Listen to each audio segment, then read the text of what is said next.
Well, hello, Teresa Voss. We're just so grateful that you've agreed to be interviewed here with the Alive Project. And why don't you introduce yourself to our audience? Well, thank you for the opportunity. Hi, I'm Teresa Voss. I'm a high school librarian in the Verona Area School District.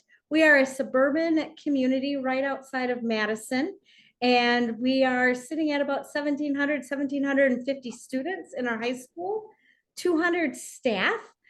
District-wide, our demographics include 38% students of color, 14% English learners, 26% free and reduced. Well, that gives us a picture of the kind of school that we're thinking about. So we have been impressed with you for the many things that you do about the topic of co-teaching. And that term is library lingo for a teacher, classroom teacher, and a librarian working together on a learning experience from the planning stage to all the learning activities and watching all of the growth and assessment as it happens across the unit. So, Teresa, why don't you describe for us one of those type of experiences that you have had in your school? Okay, well, thank you. I'm really fortunate that I get to do a lot of co-teaching in our school, but the one that I want to put out on the forefront is I had an opportunity to work with one of our science teachers in an upper level science class. And in this class, like the whole premise is like, what is that spirit of science inquiry and how does it continue? And our journey for collaboration and teaming together started with, she came and she approached me, and we've done work before in different venues. And she's like, here's what I want to do. But I know that my students are really not there. So we teased out what she felt were the main goals and the objectives and what standards they were meeting in her curriculum. I also then said, hey, from a library standpoint, here are the standards that we are hitting and they overlap. So this is a great way for us, to put them together. Absolutely. And so as we worked on that, we realized that we really need to know where our students were coming in, where they were at in their research knowledge, where they were at in like comfortability of finding sources and putting them together. So we designed a pre-assessment where we worked from, ask kids different levels of like everything from finding, how to write research questions, to how to take notes, like the whole gamut. It was all fair game, like we wanted to know. And making sure kids knew that, our students knew that this was okay to be at different stages. And then we used that information from that pre-assessment to design our lessons together. So some of them, when we had a big gap in constructing knowledge, it would be more of a large group. And then I would work individually with the kids going on. And then for some of them, if it was a smaller group of students that needed assistance, I would do, we called it a mini lesson, but like when I was in the classroom, if you needed help with this, you would join me in one part. And if you didn't, you just kept on. So we we're trying to differentiate for it. So from my role, we worked both on like helping students design research questions, helping them to understand keywords, helping them to know like what is the difference between searching in a database versus searching in Google Scholar or searching in Google. And then we started catering it. Like the first goal was like, were students able to even find the resources and get that? So that's what we did. And then as the course went on, because it was a long-standing research project, students had the opportunity for me to come back in. We could connect. We set up office hours that the students like could leave class, and then we would do some small group or one-on-one work. And then I just continued with the teacher throughout the course. That's a great learning experience, and it did happen across time, right? Yes. So it wasn't just like 1 week or 2 weeks. No, it happened across time. That's a great example. Give us another example. Well, I'm fortunate that work with like music and health, social studies and English. And this next example comes from the English work that I've done. Our students over the course of their years in English classes are asked to write informational papers or work on persuasive writing. So some of the courses require research to create that persuasive or that informational background that they can use in their papers.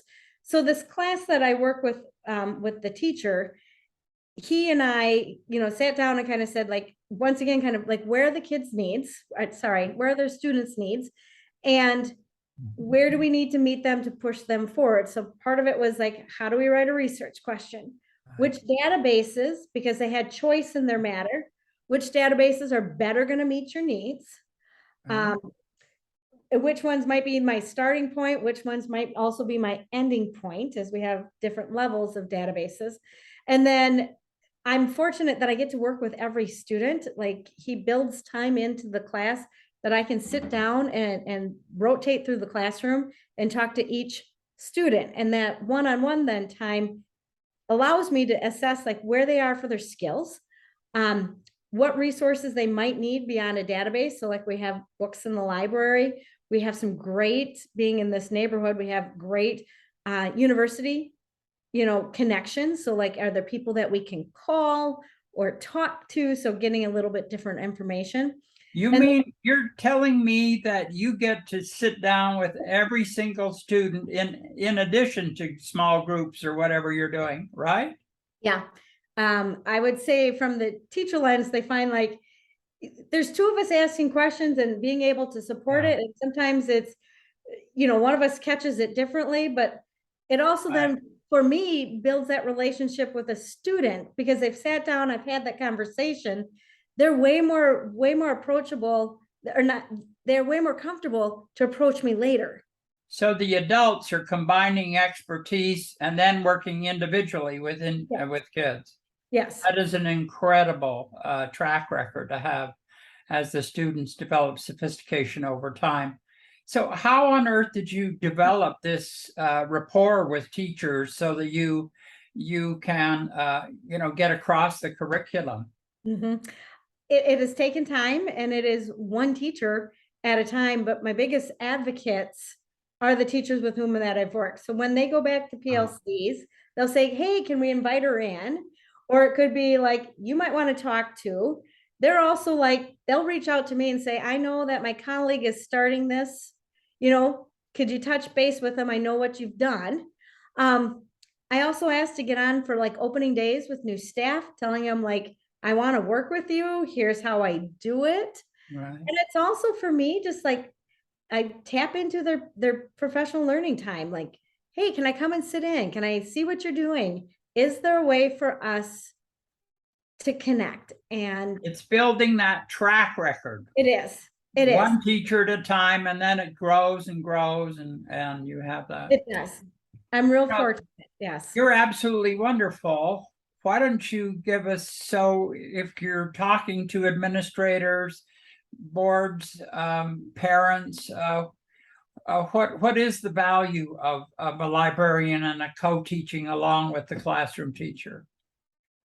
We know that having a librarian in the building at full-time and working with our students and working with our staffs makes everyone more successful. Our students succeed when they have that opportunity to have that second person in the building. So in terms of co-teaching, I know that our kids do better. And I know that because I talk to our kids, I talk to our teachers at the end, and we evaluate.